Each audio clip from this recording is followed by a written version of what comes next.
Hi, I'm Cameron, and this is Music in Schools Today, a Bay Area nonprofit which provides musical services to children grades K through 12. We will start with an introduction to the organization, and then my friend Chris will give a brief summary of the teaching methodologies they use in the classroom. What is MUST? MUST bridges the gap for schools who have found themselves in the unfortunate situation of cutting music programs where state funding falls short. MUST turns theory into practice by providing student and teacher services based on research that shows how greatly music instruction helps children develop emotionally, physically, and intellectually. In 1980, the San Francisco Board of Education was planning to eliminate the elementary school music program. Several concerned citizens, including music critic Robert Commanday, approached Sir Yehundi Menuhin and members of the San Francisco Symphony to make a presentation to the board.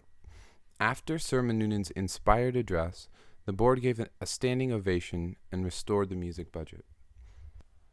A San Francisco Instrumental and Theatrical for Youth Fund was formed by members of the original coalition shortly thereafter, including founding President Alden Gilchrist, Louise McTurnan, and Joan Murray. In 1983, they began funding choral programs in the San Francisco public schools. In 1989, the name changed, and the organization became what it is still known as today, Music in Schools Today, or MUST for short. Today, MUST serves over 2,100 children in music education and conducts research and development for better understanding music in relation to therapy, development, and pedagogy. MUST provides both music education and social programs to enhance music programs in schools. MUST started their Adopt an Instrument program in 1990, which supplies musical instruments to Bay Area schools and centers. Their Special Events program began in 1990 to raise public awareness for the need for music and arts education. Achieving Through Music program, begun in 1995, uses therapeutic music intervention to raise student aspirations and develop life skills. Understanding Cultures, begun in 1999, teaches other core curricula through music. MUST also trains potential teachers. Through their Artist Teacher Training program, educators may learn about music therapy and how to integrate curricula and teach basic music classes. Music Mentors, begun in 2002, provides students with information about the music business and includes a web-based advice workshop series at Yoshi's in Oakland and Club Jazz Nouveau in San Francisco. MUST also provides schools and community sites with hand-tailored music programming that meets the site's specific goals and needs. These classes range from instrumental instruction to choir or musical theater classes. Music and movement classes use the ORF method and combine music, movement, drama, and speech into lessons that are similar to a child's world of play. Teachers use everyday activities to inspire children to create their own music. The ORF approach treats music as a basic system and believes that every child can learn music without formal instruction. Some of their teachers are trained in the Kodaly method. Their hip-hop class uses the basics of hip-hop to teach students about self-expression and creativity. Students learn how to rap and create their own hip-hop songs and dances. Students are encouraged to express themselves through both words and movement. For older children, they offer small group DJ classes. Their guitar class teaches basic guitar skills in a group setting. Students learn basic chords and strumming techniques and also learn the basics of music such as melody, pitch, and rhythm. Their choir class teaches children to sing in a cooperative ensemble. They learn how to sing on pitch, in rhythm, as well as how to participate in an ensemble setting. The students will sing in unison as well as with music. Their musical theater class, inspired by the hit TV show Glee, teaches students about the musical theater and allows them to perform scenes from musicals. Students learn about musical theater and learn songs from various shows. Now here is Chris to talk a little bit more about how music, education, and social justice are connected. So why music and education? Studies have shown that music education can increase intelligence, especially in young children.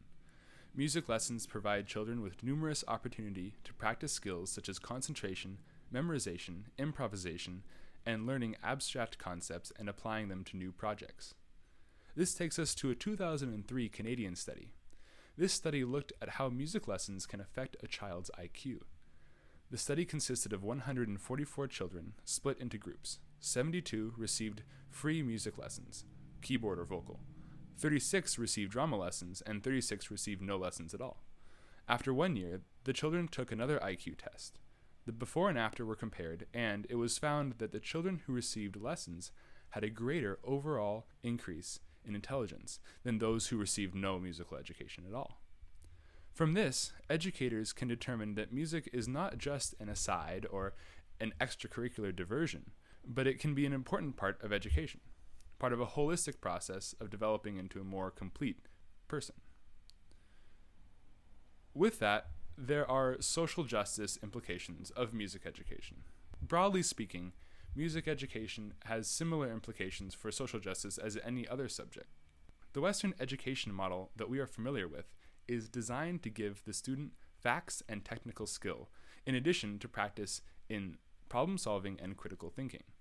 These complex cognitive skills lay the groundwork for a culture of questioning norms, thinking outside of oneself, and understanding root causes as opposed to surface results. Music education does the same thing, in that on one level, the student gains the skills to play an instrument. On another level, the student is provided an opportunity to develop more abstract, emotional, social, and moral skills: improvisation, cooperation, creative thought. Music also adds the important element of emotional expression, which encourages conversation, empathy, and hopefully compassion. Making sure that music education is just as accessible as other types of education is important in ensuring that we don't leave anyone out of the conversation. Now we ask ourselves, what is music's role in a just world? We can think of music as an expression of one's experience.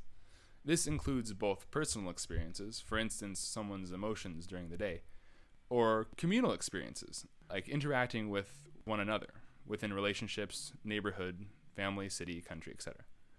To be able to express yourself through music and interpret people's music and experiences is the ideal goal of music education. Understanding the experience of other people is part of the process of developing a more just world. The way that we educate our children is an important topic. Our future literally depends on it. There has been a trend in recent years to focus on math and science and to abandon art and music. The reasoning is that they have little place in today's economy and divert valuable resources. Fortunately, organizations like MUST are promoting the idea that music is a necessary part of a broader curriculum, that music class is not a hindrance to high test scores, and that public schools must provide high-quality music education to all their students.